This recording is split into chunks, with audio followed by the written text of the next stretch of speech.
അതിലും വിശേഷിച്ച് ഞാനെന്നിരിക്കുന്നതായ അനുഭവങ്ങളൊക്കെ കാട്ടിക്കൊടുത്തിരിക്കുന്നതായ തറവാടും പേരും പ്രസിദ്ധിയുമുള്ള തറവാടാണല്ലോ. അന്യം നിന്ന് പോകാതെ കൊണ്ട് പിടിക്കാൻ തക്കവണ്ണം ഞങ്ങൾ ഏവരുണ്ട്.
തലലക്ഷണം നോക്കിയല്ലോ അല്ലേ തന്ത്രി? കബോധിനെടുത്ത് തന്ത്രി തന്ത്രി തന്ത്രി തന്ത്രിമാരെ എല്ലാവരോടെ അത് മന്ത്രതന്ത്ര ധ്യാനകർമ്മങ്ങള് ഉറപ്പിച്ചിരിക്കുന്നതായ സ്ഥലക്കൂറ് തന്നല്ലോ അല്ലേ? ഞങ്ങൾ ഇന്നിരിക്കുന്നതായ മന്ത്രമൂർത്തികൾക്ക് അന്ന് ചൂട്ട് കാട്ടി കൊടുത്തിരിക്കുന്ന ആ സ്ഥലക്കൂറ് അല്ലേ? അന്ന് വിശേഷിച്ച് ഞങ്ങൾ ഇന്നിരിക്കുന്നതായ അമൃത് തന്നല്ലോ നിങ്ങൾക്ക് അല്ലേ? അങ്ങനെയുള്ളതായിരിക്കുന്ന സ്നാനം കഴിഞ്ഞാല് സന്ധ്യാദീപം അങ്ങനെ കണ്ടു.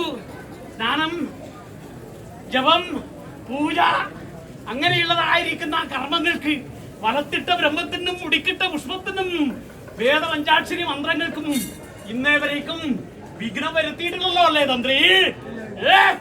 ഇത്ര മുമ്പേതായിട്ട് നടയെ വിളിച്ചിരിക്കുന്ന വിളി തന്നല്ലോ പൈതങ്ങള് എല്ലാവരുടെ ഇന്ന് ഈ ഞാൻ കയറിയിരിക്കുന്ന വള്ളം ഞാൻ തന്നല്ലോ രാജാവ്, അങ്ങനെ തന്നല്ലോ അല്ലേ? അന്ന് ആ തളിപ്പറമ്പാധാരമായിട്ട് കൈയെടുക്കുന്ന ആ ദിക്കിനകത്ത് എന്റെ സ്വാമി ആർക്ക് കാട്ടിക്കൊടുത്തിരിക്കുന്നത് ആ സ്ഥലക്കൂറ് അങ്ങനെ തന്നല്ലോ അല്ലേ? ആ സ്ഥലം മുമ്പേതുമായിട്ട് ഞങ്ങൾ ഇന്നിരിക്കുന്നതായ പ്രതിഷ്ഠ ഉണ്ടല്ലോ അല്ലേ? അന്ന് ശൈവ വൈഷ്ണവരായിരിക്കുന്നതായ ദേവിയെ പ്രതിഷ്ഠിച്ചു. അതിലും വിശേഷിച്ച് ഞാനെന്നിരിക്കുന്നതായ അനുഭവങ്ങളൊക്കെ കാട്ടിക്കൊടുത്തിരിക്കുന്നതായ തറവാടും പേരും പ്രസിദ്ധിയുമുള്ള തറവാടാണല്ലോ. അന്യം നിന്ന് പോകാതെ കൊണ്ട് പിടിക്കാൻ തക്കവണ്ണം ഞങ്ങൾ ഏവരുണ്ട്.